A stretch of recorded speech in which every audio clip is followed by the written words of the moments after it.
Okay, we are live. Hi, everybody. Thank you so much for joining us. This is the fifth book club discussion that Future Privacy Forum has hosted. Today is June 16th, 2019. We're really excited about this one in particular. We should introduce ourselves, of course, too, while we're giving people a chance to join the live stream. My name is Stacey Gray. I'm a senior counsel here at the Future Privacy Forum. And I'm joined by some really excellent guests who have volunteered to start off the discussion with me about this wonderful book. And we're also very pleased to be joined today by the author, Professor Shoshana Zuboff. Professor Zuboff has been completing many months of a book tour since January, when this book was officially released. It's a book that, Professor Zuboff, you've said that you worked for 7+ years on, and now you are just wrapping up your book tour. So that's really exciting. I'm going to ask you a little bit about that. And for those who are not familiar with the book, don't have their copy yet, we're going to try to host the discussion in a way that won't be terribly like confusing for people who haven't read, but we're also going to assume that you've read it and dive right into some conversation. Chris Hufnagel at the University of California, Berkeley called this book The Information Industry's Silent Spring.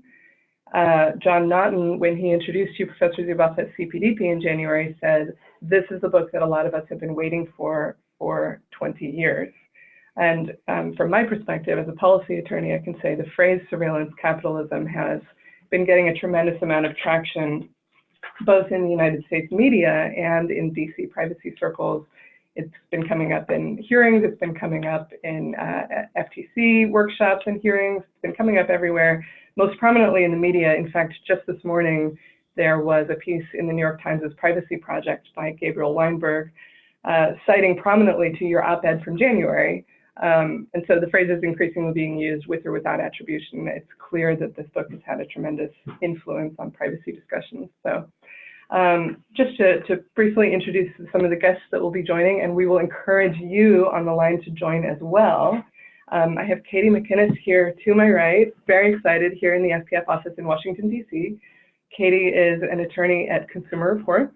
And Katie, we'll turn to you in a moment, and you can introduce yourself more if you like.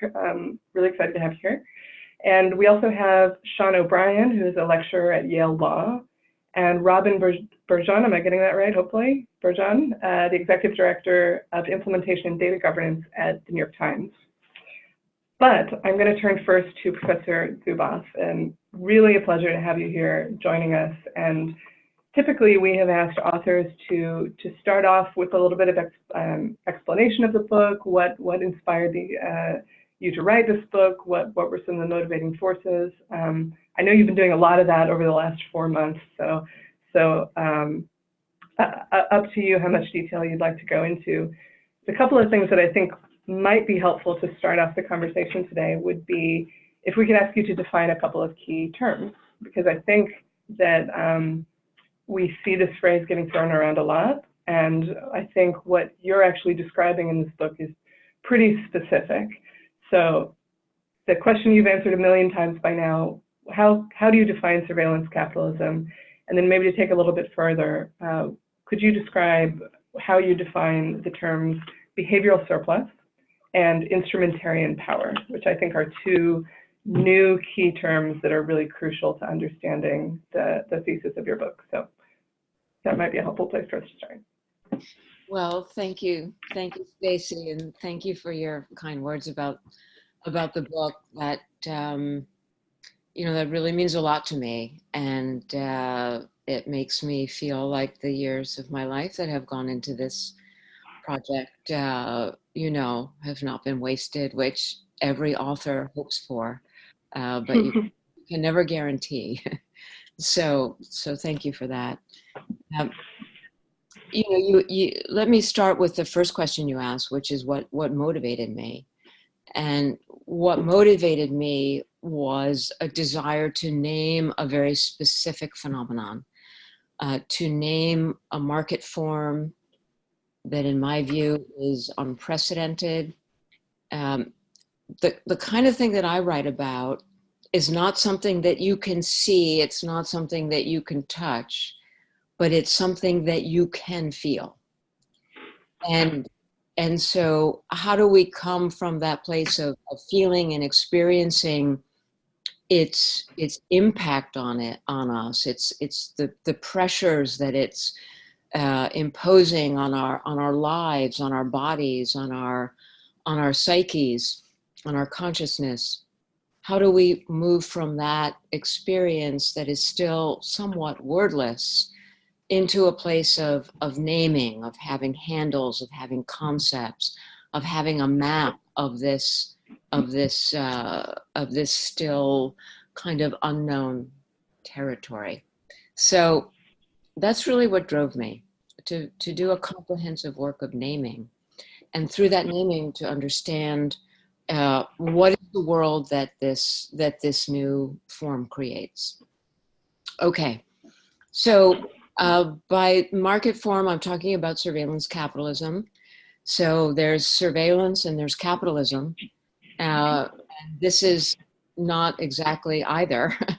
This is a situation where a specific market form, a specific way of accumulating capital, a specific way of creating value, a specific way of generating wealth, which abides within the capitalist framework, but depends, within its very DNA, depends upon the social relations of surveillance. Think of the one-way mirror. They can see us, we can't see them. They know just about everything about us. We know very little, if anything, about them.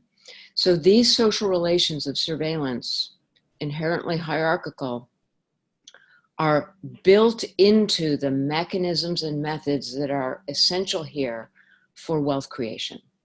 And that's what creates surveillance capitalism. Okay, so what is it?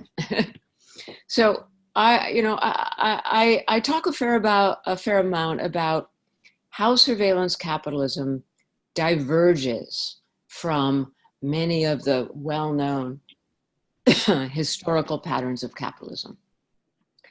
But there is one fundamental way in which it emulates and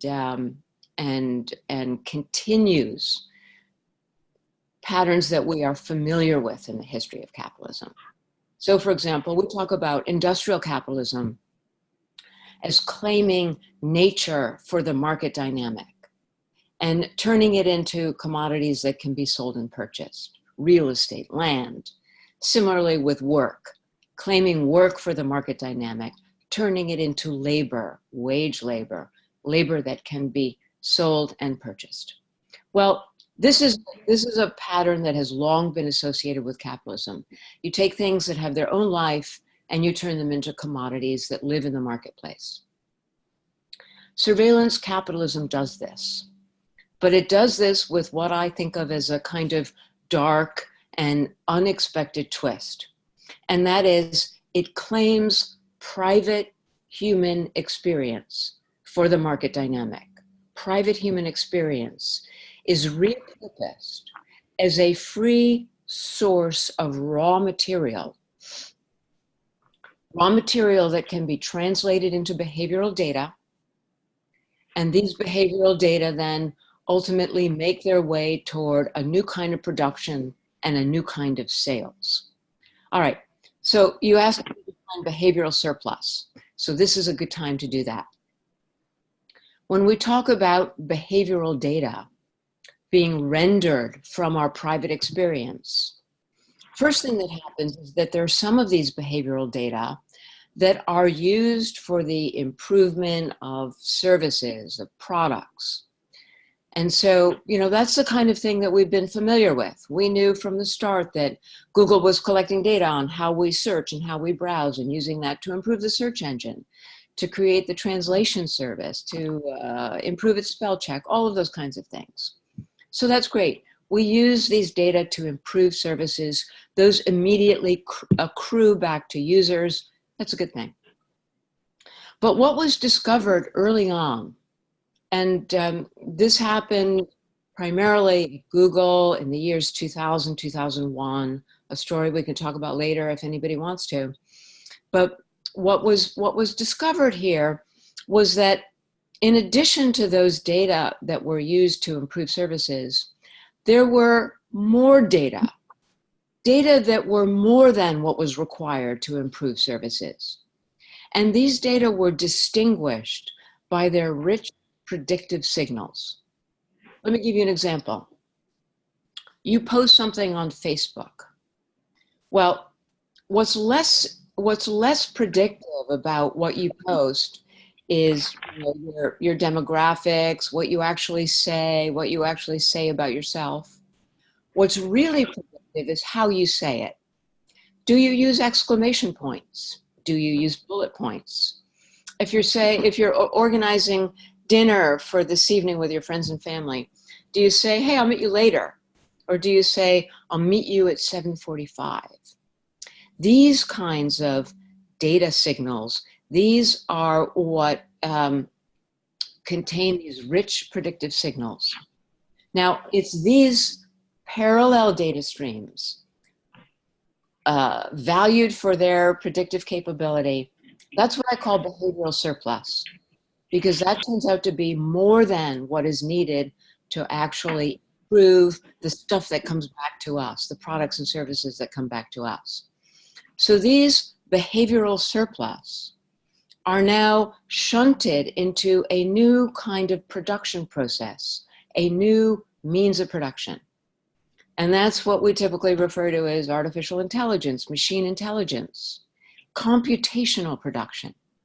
And there, within this new factory, what is produced?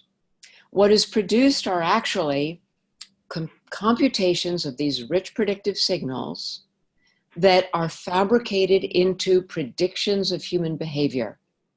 Computational fragments that predict what we will do, not only now, but also soon and later. And these prediction products are sold into a new kind of marketplace, a marketplace that trades exclusively in human futures, in predictions of what we will do. Now, most folks are familiar with the idea of online targeted advertising and click-through rates. And what I argue is that the click-through rate is the first big global successful prediction product, in a similar way to the Model T being the first big global successful product of the mass production economic logic. And so here we have a click-through rate, which is a fragment that predicts a piece of human behavior, computational fragment. And that prediction product is sold into a market.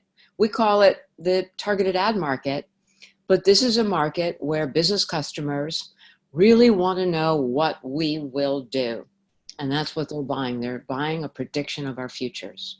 So that's a quick overview of the economic logic, some of the mechanisms that define surveillance capitalism. All right, thank you so much. I think maybe most useful, Katie, if you and I start off with the discussion and turn to some of our remote panelists. I think that was a super helpful framing. And I want to say, I think one of the things that I thought this book does the best, the biggest value that I got out of it was the fact that it names and distinguishes the difference between technological necessity and business necessity. I think the biggest example that you use of this is describing search engines as something that retain data by their nature, and saying, of course, that's not a technological necessity, it is a business necessity. And I think we see echoes of that in the last few months related to retention of voice data, which has been something that's been a topic of criticism in front of the FTC recently. Smart speakers and personalized voice assistants retain a tremendous amount of voice data for indefinite amounts of time as part of how their voice recognition feature works. And I think it's incredibly useful to point out that that is in fact a business decision. But after that, I think one of the points where I start to get confused is in distinguishing between behavioral surplus that is reinvested, and I think you have a name for this, the reinvestment cycle, and behavioral surplus that is real surplus, that is used for means that the original consumers didn't necessarily expect.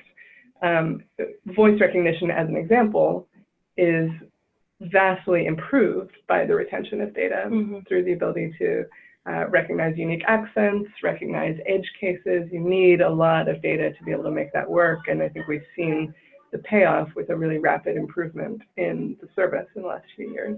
At what point does it become surveillance capitalism, and at what point is it beneficial both to users and to society reinvestment through the means of AI and machine learning? This is kind of where I find attention. Katie, what do you think? Well, I think that's also true for users, right? Like the idea that something is captured is definitely understood, but the idea that it could be retained for a long time, forever used and forever capitalized on, and also hacked in the future, I think is not taken into consideration. And also, I think that if possible, if users could have some control over that, they would. But yeah, I think that's the tension, and it's hard to distinguish when a company makes a decision, right? Professor Zuboff does point very clearly to 2000, 2001 when Google made a decision to retain data as a way of capitalizing on a business, and also to escape the .com collapse. But I think that that decision is not always very apparent. And then we have businesses also over imagining the possible uses of all this data, so they always collect just in case. So I don't think there's even a decision anymore. Mm-hmm. Yeah, it was surprising to me that this book focuses so much on Google as the pioneer of this new economic logic, when from my perspective, I see it more clearly with small companies. Yeah, that's true. That don't necessarily have any sort of end user interaction or reputational interest at stake. And Professor Zuboff, you also write that this is not an inherent result of digital technology, but instead a deliberate set of business decisions similar to Ford Motor Company in 1913. And that's one area where I wonder if there is something about the architecture, the networked architecture of the internet that pushes back on that, that says in the presence of capitalist imperatives, an open internet architecture will lead to a certain set of results. How much is inevitable and how much is not? Would you like me to weigh in? Happy to have you respond. We can. I'd love to hear from our other guests as well. Okay. Well, just to get back to the first theme that you mentioned as a maybe a little bit of a source of confusion, behavioral surplus. So the behavioral surplus is defined as what is more than the behavioral data streams that are more than what is required for the service improvement that accrues to what has become known as the user. You know, because actually when all of this started, there was still an idea that we were going to be customers somehow, that we were going to be consumers. But that shifted. And that is very bound up with this whole story that I'm telling about surveillance capitalism. Because the reason that shifted was because the behavioral futures markets that I describe, the idea that we now have markets that trade exclusively in human futures, beginning with online targeted advertising. But we now see that this same structure, you know, has moved not only through the tech sector, but also moving through the normal economy. So we're seeing this process develop in virtually every sector, in insurance and health and education and finance, retail. We're seeing it develop now, ironically, all the way full circle back to the Ford Motor Company, where recently the CEO of Ford said, you know, we have a little problem. People around the world aren't buying automobiles the way they used to, and looks like maybe they never will. And yet we want to have price earning ratios. We want to have market capitalizations like like Google and Facebook. We want to draw the same kinds of investors as Google and Facebook. How are we going to do that? And he says, well, turns out we have 100 million people driving around in Ford vehicles. That's a lot of data. So suppose we collect data, we capture data from all of those folks driving around in Ford cars. And then we combine that with data from Ford Credit, where he says, we already know everything about you.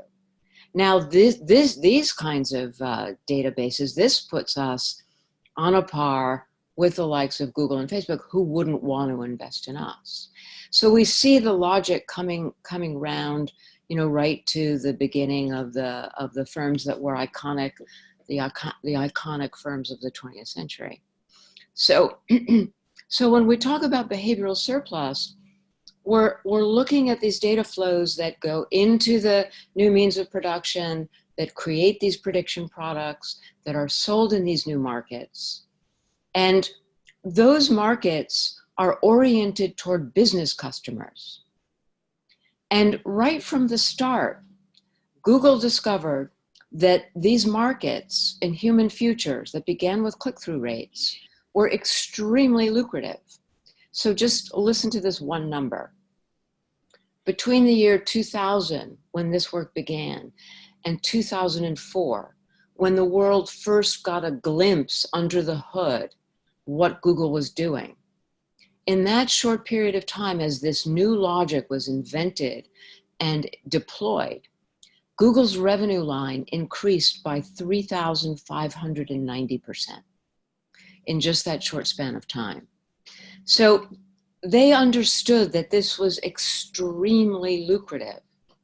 And the best thing they could do at the individual interface was not to charge a fee, not to turn us into customers or consumers, but rather to, to make their service free in order to enhance our being free for them, free raw material for them.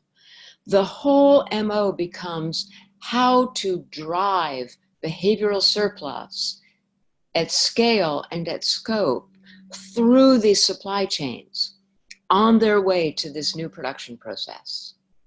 And anything that creates friction, like a price, is bad for these supply chains. Anything that eliminates friction is good. So we became users and their services became free so that these supply chains could be full of predictive data and we could become free raw material for them. We thought they were free. They look at us as free. We thought we're using Google to search. Google knew that it was searching us.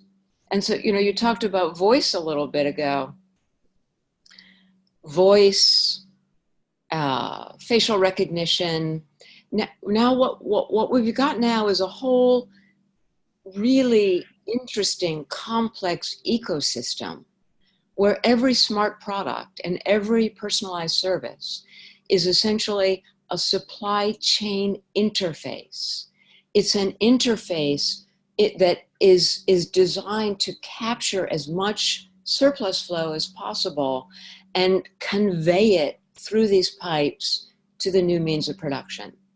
So that, just to give everybody an illustration to make this a little bit more concrete, you probably remember, it was just last year, 2018, there was a Facebook memo that was leaked. It was an interesting memo because it gave us a little window into this black box, this, quote, means of production. So this is Facebook's AI hub called FB Learner Flow. And this is where, in their own words, they produce, quote, predictions of human behavior, close quote. That's their language. Okay. And they write about this. I won't go into all the details, but suffice to say that they note that FB Learner Flow is chomping on, ingesting, calculating, eating up, and so forth, trillions of data points a day. And that it is capable, this was in 2018, of producing 6 million predictions per second. So that's the kind of scale that we're looking at. Now, these predictions are being, this is part of what creates the prediction products that are sold to business customers. This does not come back to us. This is not for us. This is not to enhance our lives. This is for business customers to operate in a way that is increasingly based on guaranteed outcomes. The idea that they know with increasing levels of certainty what we will do, and they position their either their sell, their push, or their service in relation to increasingly certain what we will do. So we are fodder for this giant certainty machine, and the specific markets in which we do not participate, but which are dedicated to figuring out and selling our futures. So I'm hoping that that maybe helps with a little bit of the the wrestling with these terms that you talked about. I think so, and it's funny, someone on the chat asks whether you've received any feedback from the business community that you're identifying as surveillance capitalist models. I imagine they would disagree with the term. I imagine they would too, and my experience working with privacy professionals at companies is that there's strong pushback against this term, and more specifically against the term surveillance. Of course, it's a hot button term. But my reaction to that has always been, I actually like this book exactly because it shifts the responsibility and the blame away from individual people and frames this as a set of economic imperatives. So you could have a company all with wonderful people working there, extremely smart people, and still have an economic logic that leads to a certain outcome. Well, and I'm so glad that you're using the term economic logic, Stacey, because the point here is that, look, this thing was sort of stumbled into. It was discovered and invented, as you mentioned before, at Google at a time of financial emergency, when the company was threatened. The dot-com bust produced an existential threat for a fledgling company and its very, very smart founders. They figured this out. It became immensely successful very, very quickly. It reset the bar for investment in the tech sector. And once that happened, essentially everyone was forced to adopt this as the default logic of how we're going to do business and how we're going to monetize. So we're not talking about bad people who are choosing to do bad things. We're talking about folks who are enmeshed now in a vast and complex, deeply institutionalized economic logic that spins out very specific economic imperatives that compel behavior. They compel specific business practices. And so the folks in these companies, I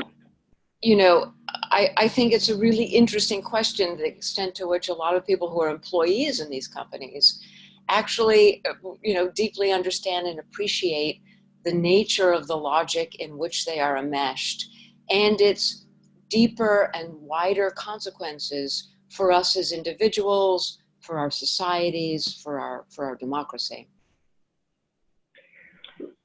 Oh, did you want to add in? I did, but Professor Zuboff, you made the point that this isn't inevitable. The situation that we have now was created by these companies.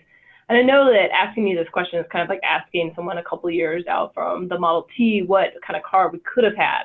But what do you think we could have had instead of this system? Because there's often the feedback that everything's based on ads. If you cripple that part of the internet will cease to work. Well, yeah. Okay. So one of the interesting things about the fact that surveillance capitalism was invented at Google in order to transform advertising. They weren't out to just, slightly improve their margins on advertising. They were out to fundamentally transform advertising from what was still a fairly historically continuous situation. Advertisers had always picked where their ads go, so earlier, decades earlier, they were picking, what magazines, what newspapers, and then what television shows and so forth. Well, they were still picking keywords. They were picking where their ads go. And the funny thing about this is that the Google founders, Sergey Brin and Larry Page, were very eloquent and very insightful about the way in which advertising in the online milieu would distort and disfigure search, number one, and distort and disfigure the internet in general. And they wrote about this very publicly in a very famous research paper. And they wrote about this publicly and passionately. Within Google, if you go back to 2000, tiny little company, there were 7 people in the company who were dedicated to the advertising function. And from what I've been able to garner, most of those folks, those 7 folks, had the same sort of disparaging views about advertising as the founders. It was kind of like, the thing that you had to do, but it was way down the totem pole, certainly from the folks who are working on the search engine and bringing these great services to the world, organizing and making accessible the world's information.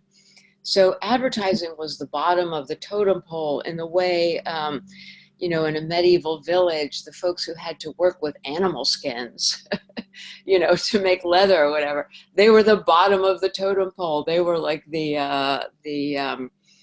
untouchables of the medieval village. Well, that's what advertising was.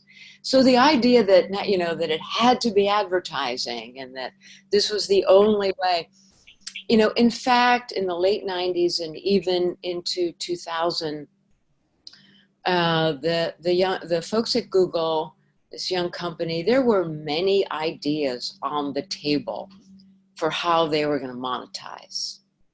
And I don't have to go into all of them, but these have been written about many, many times, and I write about them a bit as well in my book. So there were a lot of different models out there that people were trying to experiment with and explore, but then came this financial emergency.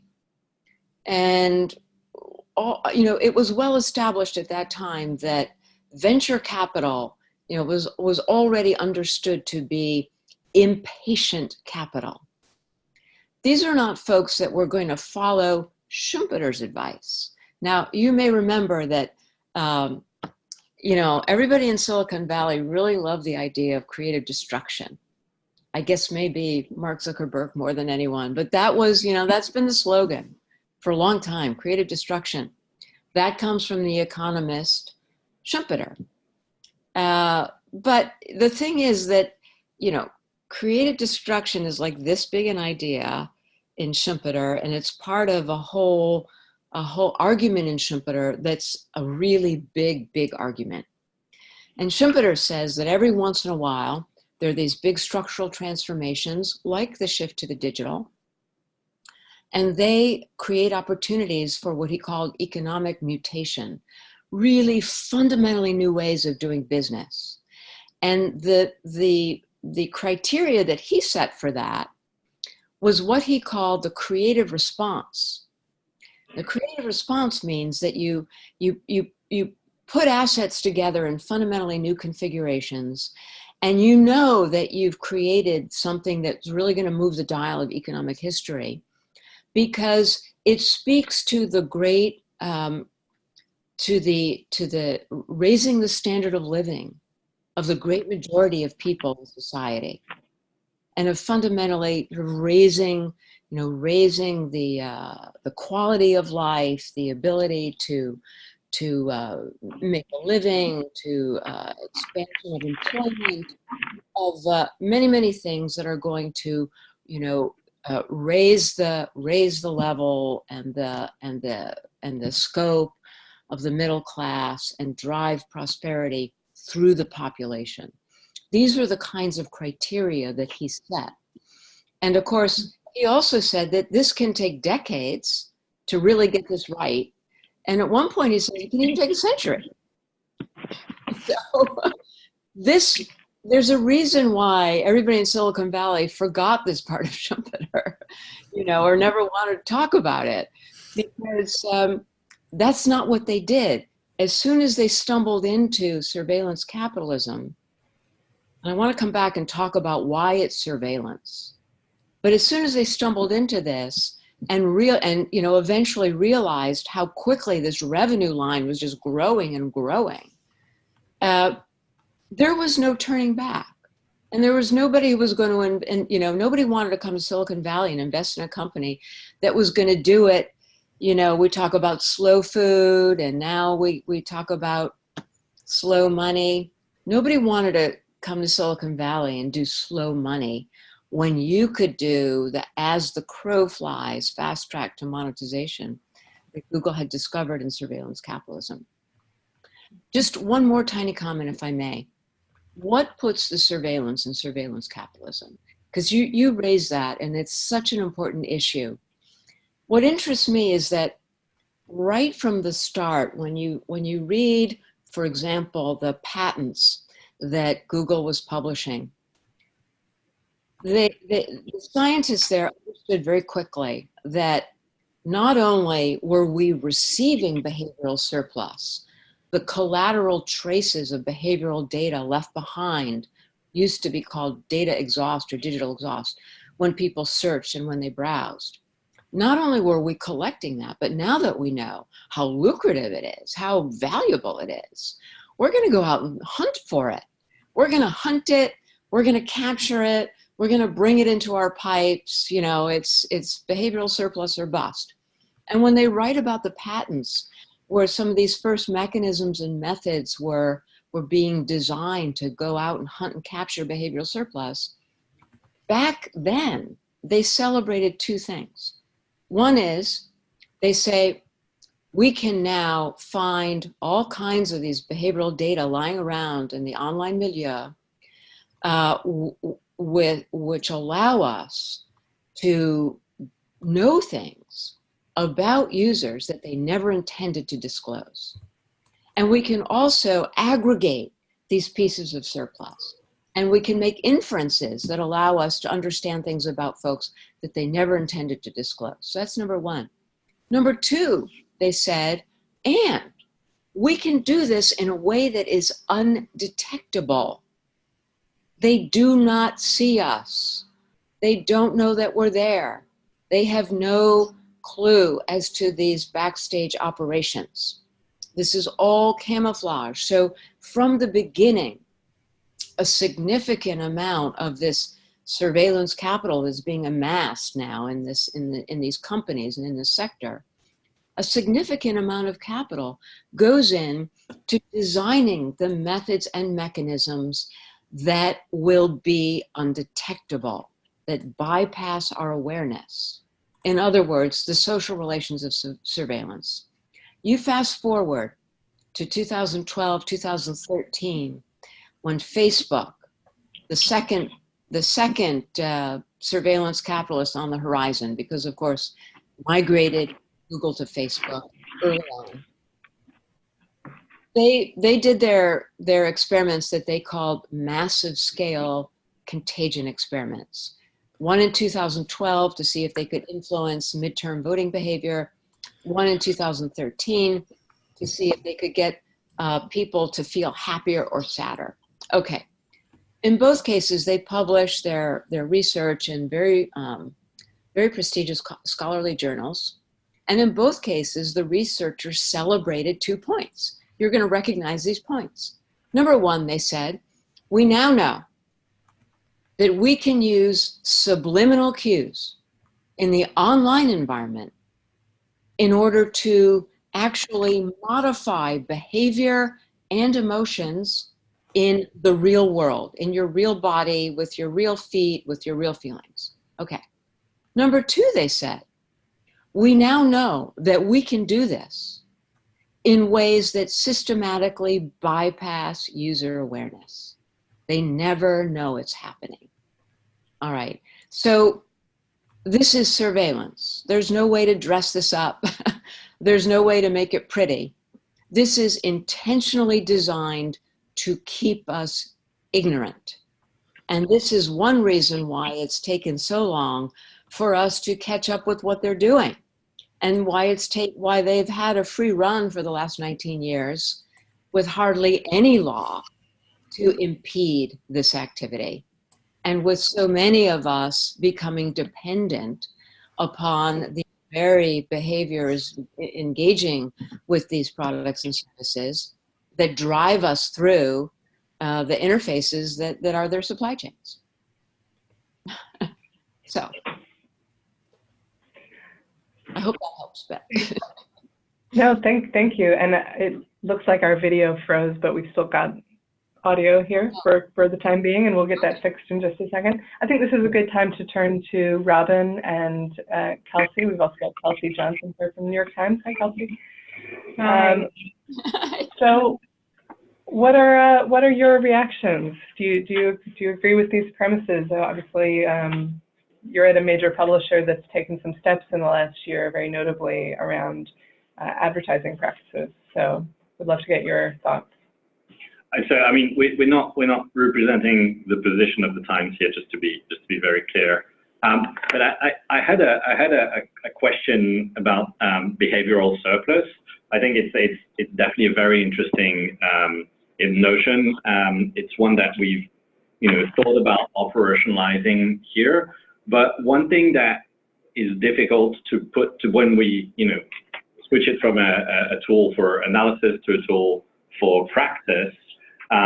Is that different consumers vary. So if we say that we're collecting data for the good of our readers, for the good of our users, that might apply to some of them and not to others. So for instance, some people might want content recommendation, in which case we gather data that helps provide recommendations, but others do not.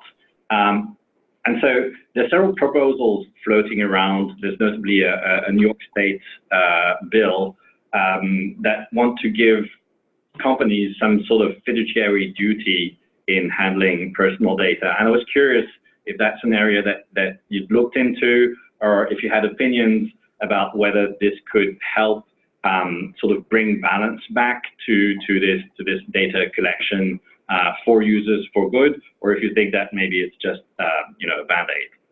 Okay, that's a great sort of nest of a whole series of really important questions right in there. So thank you. All right, well, just I think, two key sort of pinnacles here that I want to respond to. One is the idea that this works may work for some of our readers, not for all of our readers.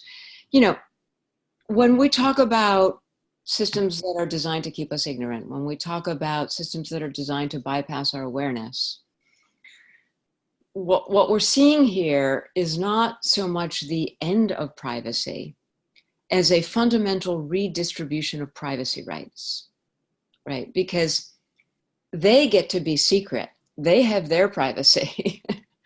But at the expense of their privacy, our privacy must be eliminated, is eliminated. All right.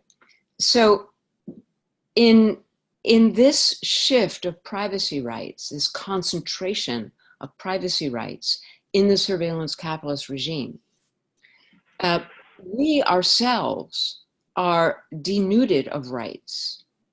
And the first set of rights we're denuded of are the rights to decide, decision rights. In psychology, psychologists write an awful lot, and this may seem obvious to the naked ear, and I appreciate that, but psychologists write a lot about the intimate link between awareness and self-determination. You can't have self-determining individuals who are not aware of their own situations and use that awareness to design their own action. So in this process, we are robbed of decision rights. And without those decision rights, we can't make the decision as to what sphere should be private. Without those decision rights, we can't act as self-determining individuals. We can't act as autonomous individuals. We can't, you know, our actions without decision rights, our actions do not originate in our own agency, in our own volition, in our own promises and commitments and choices. They're actions that are in subtle ways, subliminally and in other ways that I write about, you know, shaped, tuned, modified to fit the direction in which these economic forces want us to move. Okay, so this comes back to your distinction here. What about, you know, for some readers it's good, for some readers it would not be good. The whole thing now begins with how do we make these processes transparent and return them to the individual, no longer subliminal, no longer backstage, no longer secretive, no longer surveillance. Here's what we're doing. Here's what we can do. Here's what would happen to those data if we gather and analyze them. Here's precisely how they'll be used. What do you like any of this? Do you want to opt into any of this? How do you want it used? Who do you want it to go to? Do you want this to, you know, find its way out into these future markets? Or do you want it to cycle around exclusively to you? And you're the only one who knows. And you're the only one who decides who knows. And you're the only one who decides who knows. Knowledge, authority, and power, all invested in you. So if you're hung up on those distinctions, I would suggest playing with that, you know, perhaps as a place to start. So the second, what was the second thing? The second thing, I got very caught up in the first thing. So what was the second part of your question? It was essentially, do you think that some regulatory framework Okay. Yes. Perfect. All right. So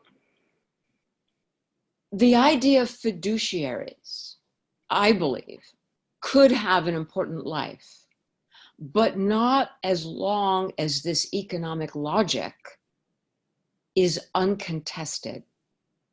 As long as this economic logic is in place, we haven't yet talked about its imperatives, but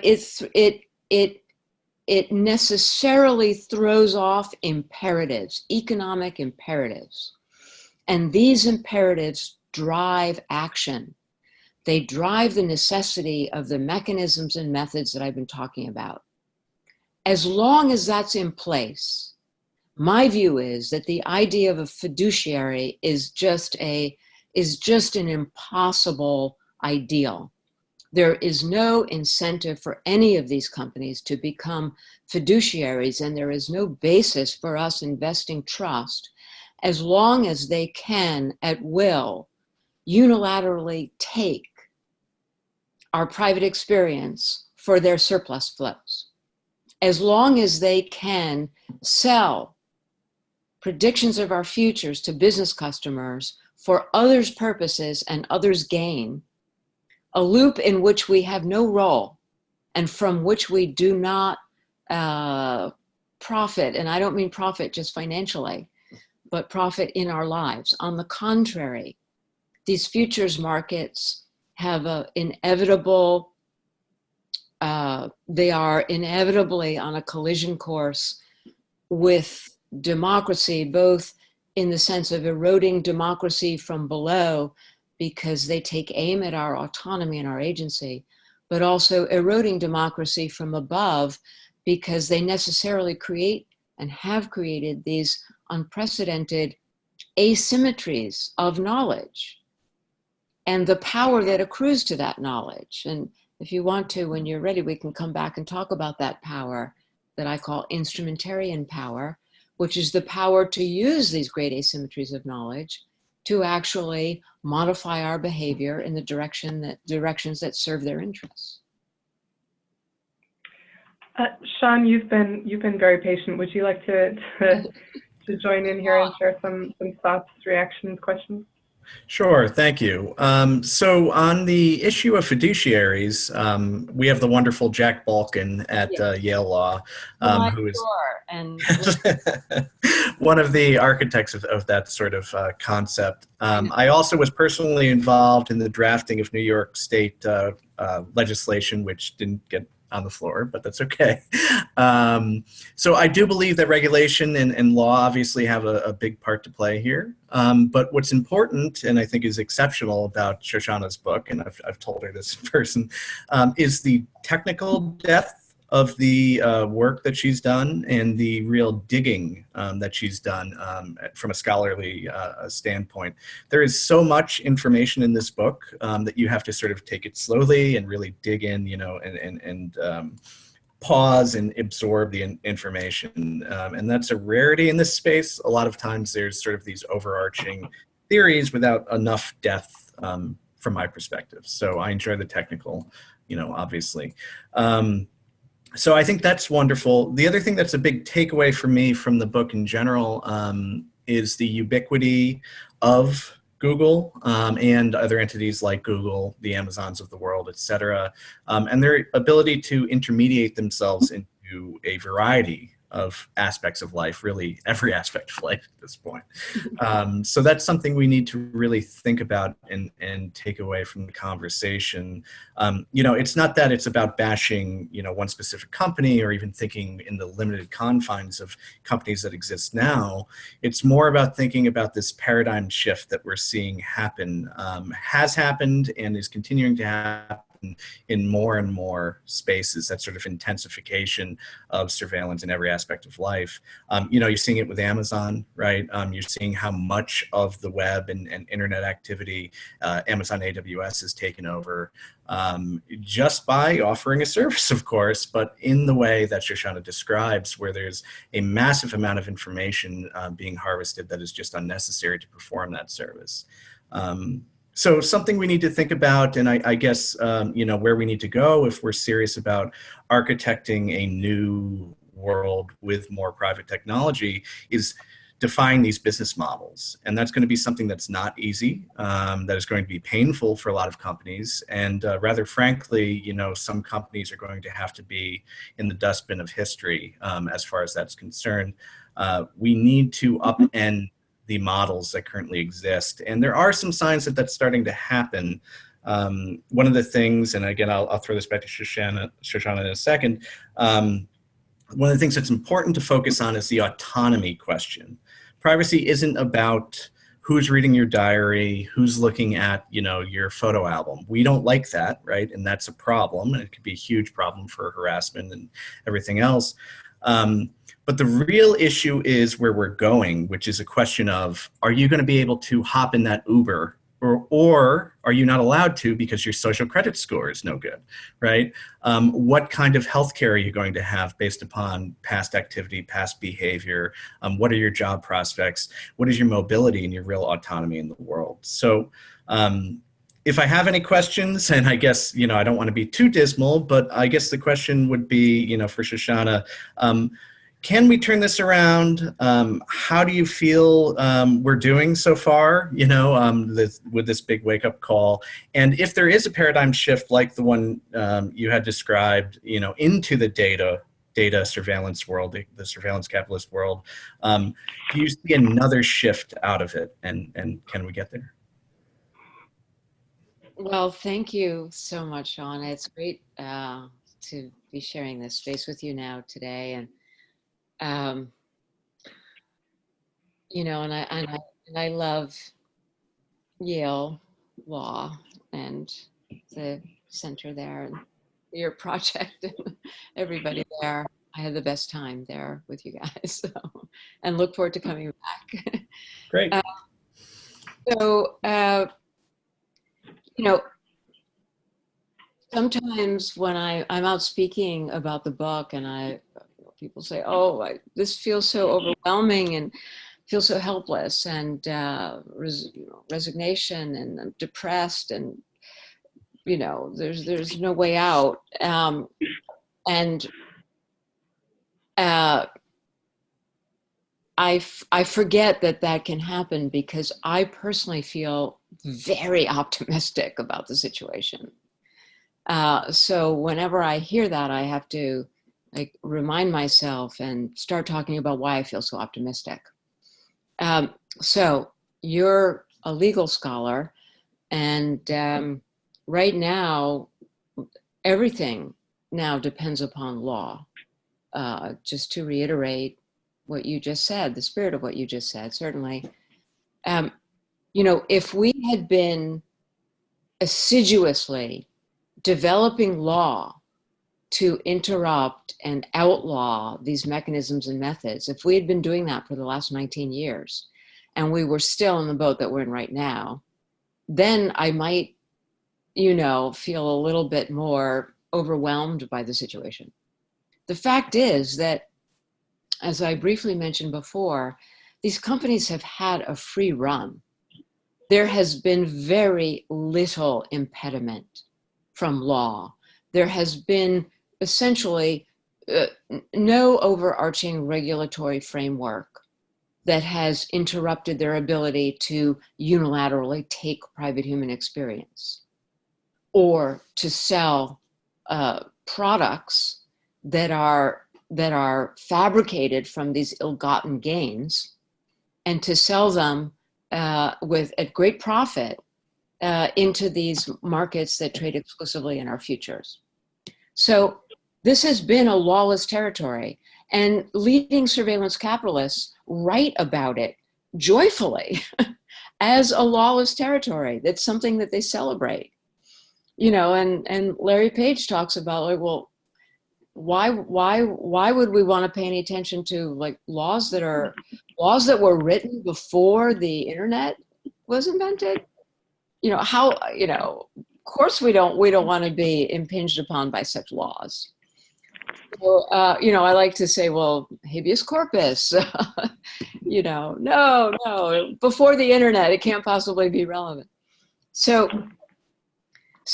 the fact is that we haven't started yet, Sean.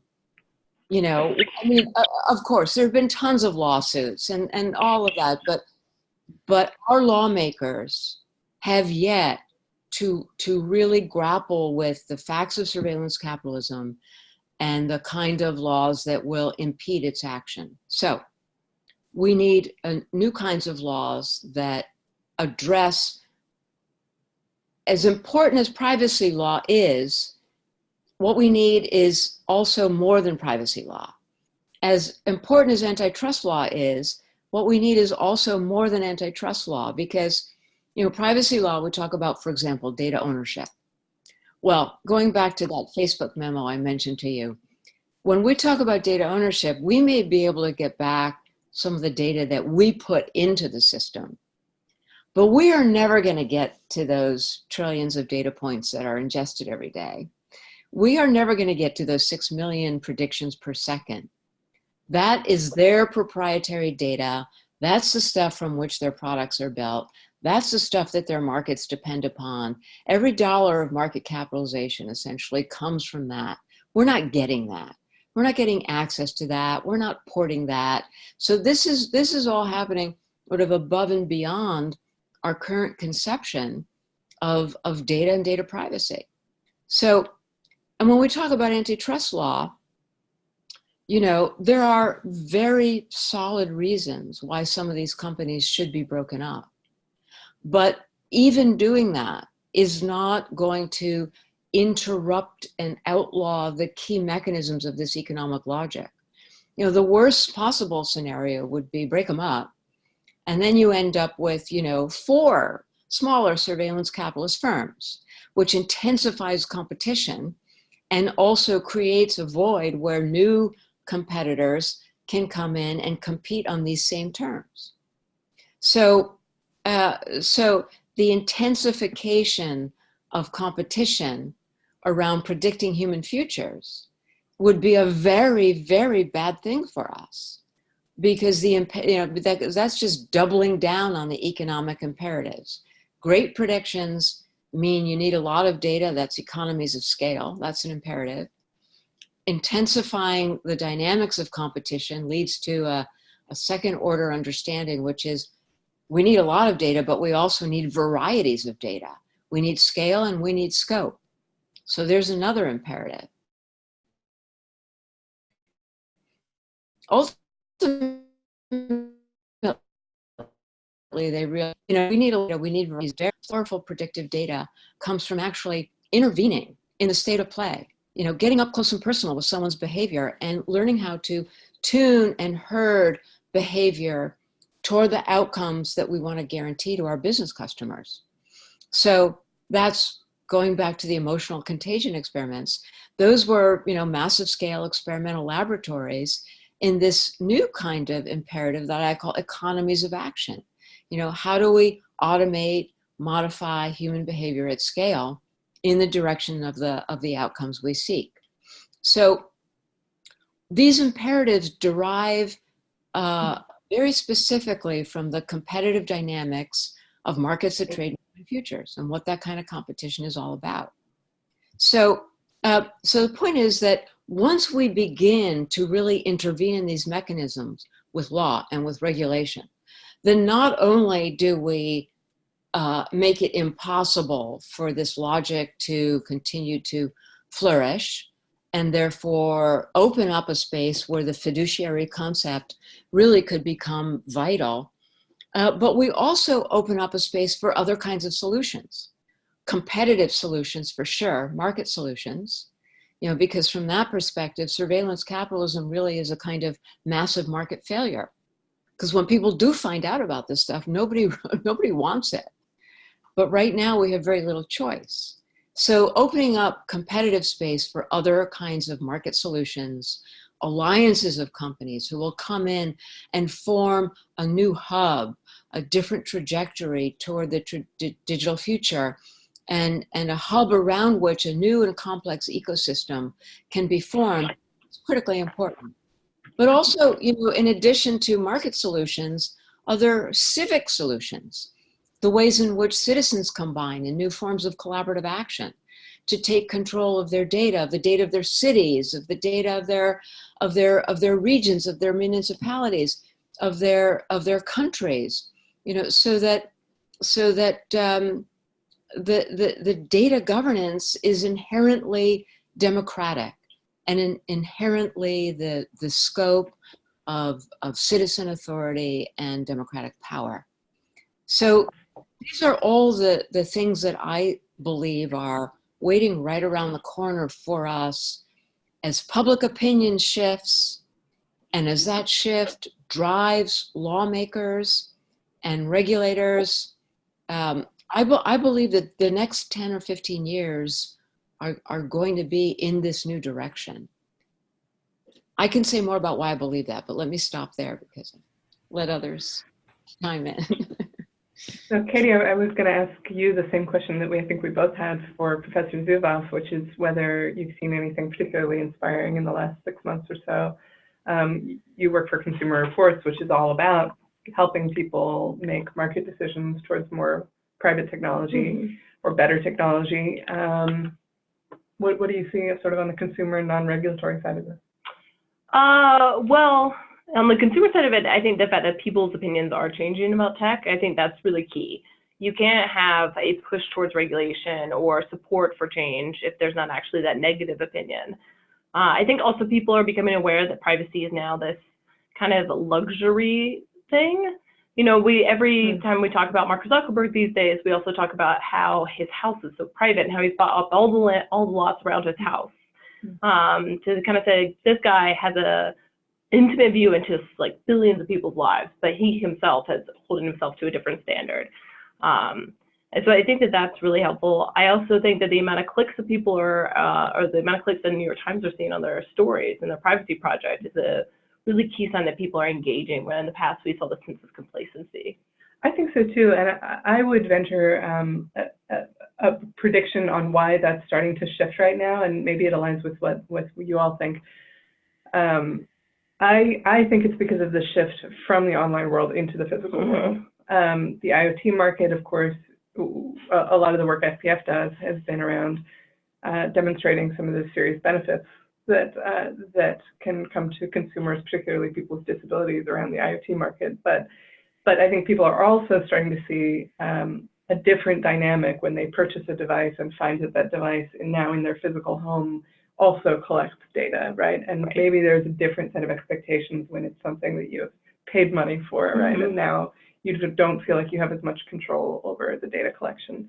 And that just seems to me, one of the questions I had for you, Professor Zuboff, is going to be, is there something different about the physical world? I see a lot of IoT manufacturers and out-of-home advertising intermediaries pointing to the online world and saying, well, this is normal, totally normal data collection in the online world. Why not extend the same logic to out-of-home billboards and advertising in real spaces? And my sort of intuitive view has been that people treat that very differently and have a different set of expectations. And I don't know if that's just because it's new or because there is something, in fact, objectively different. But anyway, we are a little bit over time, and that's okay, I think, because we started late. But I do want to be respectful of the people who have other things to go on and do, and thank everybody for joining us in the middle of the afternoon on a Wednesday. This has been really spectacular. Professor Zuboff, I want to give you the last word, and also, give you a chance if there's anything that you want to share from the book tour that you found inspiring or different, or we've learned anything, or not to push you, but plans for the next book. We'll give the last word to you, and then thank everyone for joining. Oh, well, thank you so much. There is something really important that I've learned on the book tour that I would like to share with you. And just to mention for a moment, before we leave that behind, you're talking so eloquently about the shift from the online world to the real world, and how that has heightened our awareness and begun to mobilize our resistance and our sense of contest in a new way. I think that's so important. There is a sense of of feeling the voraciousness, like closing in on us. That there was a time, when I began studying computerization in the 1970s, you had to go into a workplace or an organization to see computers and study what they were doing with people, And all through the 80s, that's what I studied workplaces to write my first book, The Age of the Smart Machine. Because if you wanted to study digitalization, you had to be inside a factory, an office, something like that. That's no longer the case. So now these same processes have literally jumped the wall. They've jumped the wall of the factory, the offices. They've jumped the wall of the economic domain into the social domain, into society, into our everyday lives. We don't have to be employees to be surveyed. We don't have to be customers to be surveyed. We can just be walking down the street. The other day, I guess it was last week, maybe it was just over a week ago, and the Financial Times reported on a Microsoft facial recognition database that has unilaterally scraped up people's faces without asking them. And using this facial database to train artificial intelligence to be able to quickly, rapidly recognize any face in the wild, in public. And just as an aside, some people might find this interesting. I like to talk about it a little bit, not discourse on it here, but just I like to make sure that folks know about this. An analyst named Adam Harvey, who did a forensic treatment of this Microsoft facial recognition database used to train AI, sold to military, sold to law enforcement, discovered that within these caches of faces, there was a cache of people's faces who could be identified as individuals who were critics of this use of technology. And so there were critical journalists in there whose faces had been captured off the web or in public for this database. Julie Breaux, the former FTC commissioner. Her face was in there, great champion of consumer privacy. Turns out my face was in there, author of The Age of Surveillance Capitalism. So this brings me to the tour, because now that we move into the real world was the push for scope. Economies of scale came in the online world, but then we need varieties of data. We got to get folks out of their house. We got to get them off the computer, off the laptop, off the desktop. Let's give them a small computer. They can put it in their pocket and send them out into the world. We can know where they are all the time, where they've been and where they're going. We can know who they're with. We can know what they're buying, what they're eating. In many cases, what they're talking about, what they're seeing. When we combine that with our sensors and our cameras, we can even see, their faces. We can grab those 1,000 muscles in the face and predict their emotions. And knowing their emotions turns out in itself to be highly predictive data. We can see them walking down the street, and we can get the slump of their shoulders and their gait. This is very predictive material. All right, so now we've got scope, we're out in the world. This presses on us. And as I've moved around the world, many different cities over the last 5 months, several different countries, different cities, I begin my events by asking the same question, wherever I am. Why did you come out to this event this afternoon or this evening? What brought you here? Think about it for a moment. Reduce it to one word, and then just shout that out. Let's hear why you're here. And I usually ask someone in the audience to write down as these words are being shouted out. And then I look at the list. And what I have learned is that no matter where I am, the list is almost identical.